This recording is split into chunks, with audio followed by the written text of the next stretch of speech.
วันนี้ต้มพะโล้กันจ้าเพื่อนๆคนสุโขทัยนี่ก็เรียกต้มพะโล้ค่ะต้มพะโล้ก็ต้มให้เข้าเนื้อหมูก็ต้มให้เปื่อยไข่ก็ต้องให้เข้าเนื้อ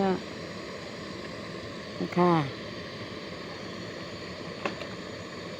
ไว้หมดแล้วไข่ก็เข้าเนื้อแล้ว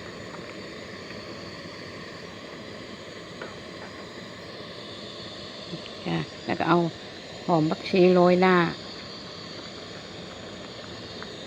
ใบหอมอร่อยค่ะ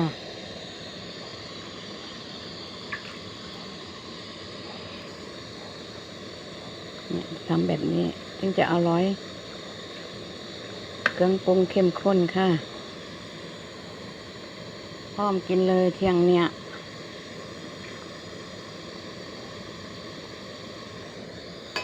กินกันเด้อเพื่อนๆทุกคน